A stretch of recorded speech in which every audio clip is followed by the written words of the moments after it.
Hello साथीहरु नमस्कार। तपाईहरुलाई यस YouTube च्यानलमा स्वागत छ। यदि तपाईले पहिलोचोटि हेर्दै हुनुहुन्छ र अहिलेसम्म पनि सब्स्क्राइब गर्नुभएको छैन भने कृपया सब्स्क्राइब गरेर जोडिनु होला ताकि हामीले बनाएका विभिन्न महत्त्वपूर्ण अपडेटहरु तपाईले सजिलै आफ्नो मोबाइल या ल्यापटपमा प्राप्त गर्न सक्नुहुनेछ। साथीहरु, दैनिक जसो हामीले यस YouTube च्यानलबाट केही न केही महत्त्वपूर्ण अपडेटहरु अपलोड गरिरहेका छौं। प्रहरी सहायक निरीक्षक असै, प्रहरी निरीक्षक इन्स्पेक्टर, त्यसैगरी अधिकृत क्याडेट र अनुसन्धान सहायक सूचक, अनुसन्धान अधिकृतका केही सेडहरु बन्ने क्रममा छन् र केही सेडहरु हामीले अलरेडी नै अपलोड गरिसकेका छौं। विशेषतः आजको विषयवस्तु रहेको छ गोरखापत्रमा प्रकाशित महत्त्वपूर्ण वस्तुगत प्रश्न उत्तर रहेको छ। यसमा तपाईहरुले लोकसेवाको जुनै पनि निजामतीतिर अर्थात फोर्स लाइनतिर निजामती जस्तै खरदार नासु अधिकृत र अन्य विभिन्न तिर तपाईहरुले तयारी गर्दै हुनुहुन्छ भने यो आजको प्रश्न उत्तर निकै नै महत्त्वपूर्ण हुन्छ र तपाईहरुलाई विशेष हुनेछ भन्दै आजको ढिला नगरिकन आजको विषयवस्तु सुरु गरौं। कृपया कस्तो लाग्छ जस्तो लाग्छ सल्लाह सुझाव प्रतिक्रिया दिन नभुल्नु होला र तपाईहरु नयाँ हुनुहुन्छ भने कृपया हाम्रो यस YouTube च्यानललाई सब्स्क्राइब गरेर जोडिनु होला। आजको पहिलो प्रश्न रहेको छ हरित विकास र विश्वव्यापी लक्ष्य 2030 का लागि साझेदारी P4G सियोल शिखर सम्मेलन कहिले सम्पन्न भयो? सन् 2021 मे 30 देखि 31 सम्म। गणतन्त्र कोरियामा आयोजित कार्बन तटस्थका लागि हरित पुनः प्राप्ति विषयक भर्चुअल शिखर सम्मेलनमा 40 भन्दा बढी मुलुकका राज्य तथा सरकार प्रमुख 21 अन्तर्राष्ट्रिय संगठनका नेता, शिक्षा क्षेत्र, नागरिक समाज, व्यावसायिक समुदायका प्रतिनिधिको सहभागिता रहेको थियो। त्यसैगरी शिखर सम्मेलनले जलवायु परिवर्तन सम्बन्धी वैश्विक सामूहिक कार्यलाई गति दिन बेलायतमा हुने कोप 26 सम्मेलनका लागि आधार तयार गर्ने जनाएको थियो। त्यसैगरी सम्मेलनमा मे 30 का दिन राष्ट्रपति विद्यादेवी भण्डारीले नेपाल सन् 2050 सम्ममा कार्बन तटस्थ मुलुक बन्ने लक्ष्यका साथ अगाडि बढेको बताउनु भएको छ। 2 नम्बरमा रहेको छ चीनमा एक दम्पतिलाई 3 सन्तानसम्म जन्माउन पाउने नीति कहिले बन्यो? सन् 2021 मे 31 मा। सन् 2021 मे 31 मा यो महत्त्वपूर्ण डेट रहेको छ। यस अघिको 2 जनासम्म बच्चा जन्माउन पाउने नीति परिवर्तन गर्दै अब एक दम्पतिले 3 जनासम्म सन्तान जन्माउन पाउने नीति सरकारले ल्याएको छ। राष्ट्रपति सी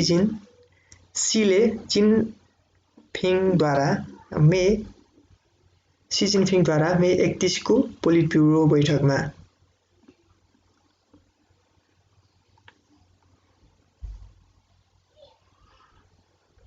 उक्त नीतिलाई स्वीकृति दिएको छ। त्यसैगरी 10 वर्ष यता जनसङ्ख्या वृद्धि दर हत्तै कम भएपछि राष्ट्रपति सी नेतृत्वको सरकारले जनसङ्ख्या बढाउन नयाँ नीति ल्याएको हो। त्यसैगरी चीनमा पछिल्लो वर्ष 1 करोड 20 लाख मात्रै बच्चा जन्मिएका थिए। सन् 2016 मा 1 करोड 80 लाख बच्चा जन्मिएका थिए। यस वर्षको जन्मान्तर सन् 1960 यताकै सबैभन्दा कम भएको जनाइएको छ। चीनमा सन् 1980 देखि 2015 सम्म एक दम्पतिले 1 जना सन्तान मात्रै जन्माउने नीति लागू थियो। सन् 2016 मा 2 सन्तानसम्म जन्माउन पाउने नीति लागू भएको थियो। त्यसैगरी अर्को 3 नम्बरमा रहेको छ 3 नम्बरमा रहेको छ चलचित्र पत्रकारिता दिवस कहिले मनाइन्छ? जेठ 7 गते। चलचित्र पत्रकार संघ नेपालले 2078 जेठ 7 गते संघको 22औं स्थापना दिवस तथा 19औं चलचित्र पत्रकारिता दिवस मनाइएको हो। संघ दर्ता भएको दिनलाई आधार मानेर हरेक वर्ष जेठ 7 मा यो दिवस मनाउँदै आइएको छ। त्यसैगरी 4 नम्बरमा रहेको छ विष्णुमती नदी मुहान सम्बन्धी तीर्थलाई के भनी चिनिन्छ? सपन तीर्थ भनेर चिनिन्छ। त्यसैगरी 5 नम्बरमा रहेको छ नेपालमा राष्ट्रिय महिला अधिकार दिवस कहिले मनाइन्छ? जेठ 16 गते।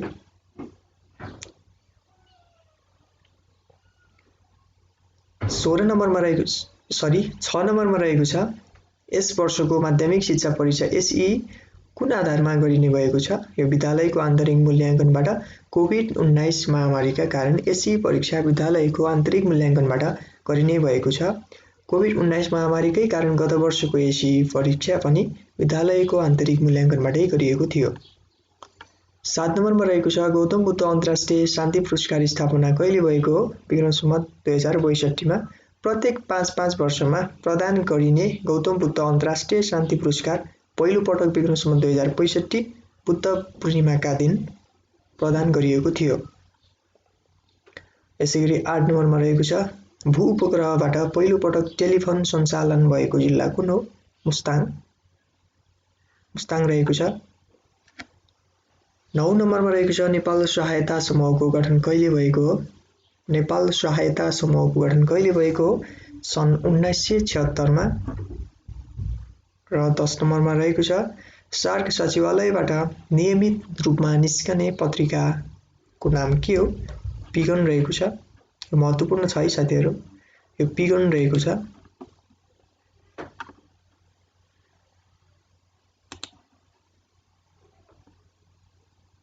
त्यसैगरी 11 नम्बरमा रहेको छ नेपालमा विद्युत सङ्केतबाट ट्राफिक नियन्त्रण गर्न कहिलेदेखि थालिएको हो? विक्रम सम्वत 2023 बाट। 12 नम्बरमा रहेको छ नेपालमा भारतको पहिलो महावाणिज्य दूतावास कहिले र कहाँ खोलियो? नेपालमा भारतको पहिलो महावाणिज्य दूतावास कहिले र कहाँ खोलियो? विक्रम सम्वत 2061 माघ 4 गते वीरगञ्जमा। 13 नम्बरमा रहेको छ नेपालमा गणतन्त्र दिवस कहिले मनाइन्छ? जेठ 15 गते।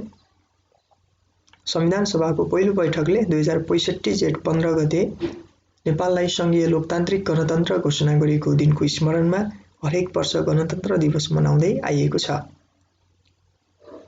त्यसैगरी 14 नम्बरमा रहेको छ राष्ट्रपति विद्यादेवी भण्डारीद्वारा बङ्गलादेशको राजकीय भ्रमण कहिले भएको हो? विक्रम सम्वत 2077 चैत्र 9 देखि 10 गतेसम्म भएको थियो। सन् 2021 मार्च 22 देखि 23 सम्म। यो साथीहरूले यो अन्तर्राष्ट्रिय कुराहरूमा प्राय हामीले यो यस्तो डेटहरू पनि याद गर्दा राम्रो हुन्छ, किनकि हामीलाई यो नेपालको घटना छ भने म्याक्सिमम अब यो नेपाली डेटमै सोध्छ भने बाहिरकोसँग जोडिएको छ भने त्यसलाई यो यस्तोमा सोध्न सक्छ। त्यसकारणले गर्दाखेरि तपाईले सनमा पनि याद गर्नुहोला। 15 नम्बरमा रहेको छ मन्त्री परिषदको 2078 जेठ 10 गतेको बैठकले कोभिड-19 सङ्कट व्यवस्थापन केन्द्र सीसीएमसी को प्रमुख कार्यकारी अधिकृत सीईओ मा कसलाई नियुक्ति गर्यो?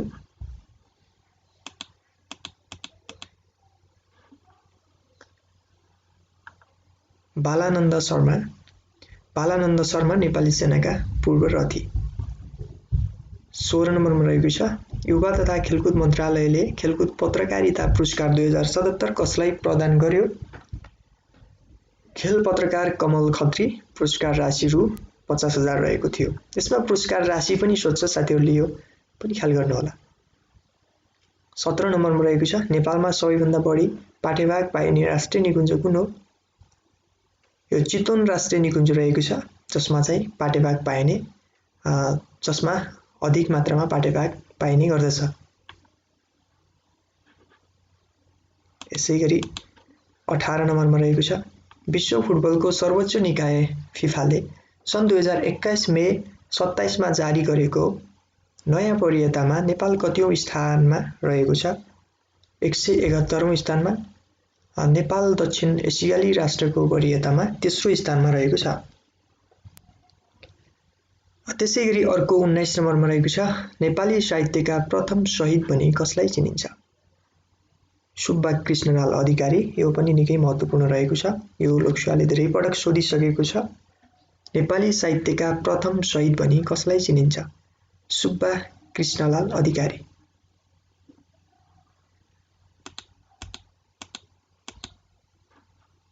अब हामी 20 नम्बरमा जाम। 20 नम्बरमा रहेको छ केन्द्रीय पञ्जीकरण व्यक्तिगत घटना दर्ता सम्बन्धी कार्य गर्ने निकाय विभाग कुन मन्त्रालय अन्तर्गत पर्छ? सङ्घीय मामिला तथा स्थानीय विकास मन्त्रालय अन्तर्गत पर्छ। 21 नम्बरमा रहेको छ ब्रिक्स ब्याङ्कको बैंकको प्रधान कार्यालय कहाँ छ? यो साङ्घाई चीनमा रहेको छ। ब्रिक्स बैंक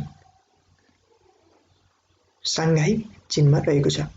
22 नम्बरमा रहेको छ नेपालमा प्रमुख जिल्ला अधिकारीको नियुक्ति कहिलेदेखि सुरु भएको हो?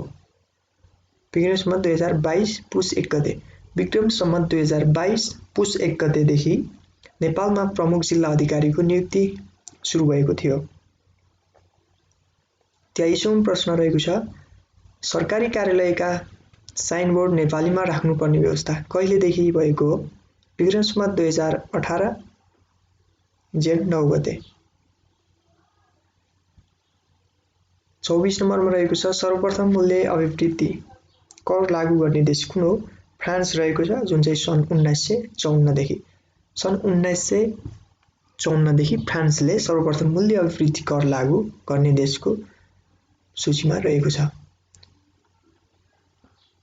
25औं प्रश्न अर्थात् आजको अन्तिम प्रश्न रहेको छ नेपालको सबैभन्दा उच्च स्थानबाट बगेको अरुण नदीलाई अर्को के नामले चिनिन्छ? फुङचु।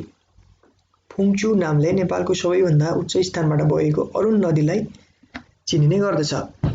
साथीहरू यी त थिए गोरखापत्र दैनिकमा प्रकाशित महत्त्वपूर्ण बुधबार हरेक जसो प्रकाशित गरिने हामीले दैनिक जसो गोरखापत्रको बुधबारमा प्रकाशित प्रश्नहरू पनि अपलोड गर्दै आइरहेका छौँ। कृपया तपाईहरुलाई लोकसेवा तयारी गर्ने साथीहरूलाई यसले विशेष मद्दत गर्दछ। तपाईहरु फोर्स लाइन होस् या निजामतीतिर होस् या अन्य क्षेत्रतिर होस्। तपाईहरुलाई आजको यो भिडियो कस्तो लाग्यो कृपया यसमा केही उच्चारण गर्दाखेरि त्रुटि हुन सक्छ। केही छ भने तपाईहरुले कमेन्टमा गर्नु होला र स्क्रिनमा जस्तो छ त्यस्तै तपाईहरुले पढ्न सक्नुहुनेछ। भन्दै आजको विषयवस्तु यति नै रहेको छ र तपाईहरुले अहिलेसम्म पनि हाम्रो यस YouTube च्यानललाई सब्स्क्राइब गर्नुभएको छैन भने कृपया सब्स्क्राइब गरेर जोडिनु होला। हामीले विभिन्न महत्त्वपूर्ण मोडल सेटहरू र पुराना प्रश्नहरू यसमा अपलोड गर्दै आइरहेका छौं र केही महत्त्वपूर्ण अपडेटहरू पनि दिँदै आइरहेका छौं।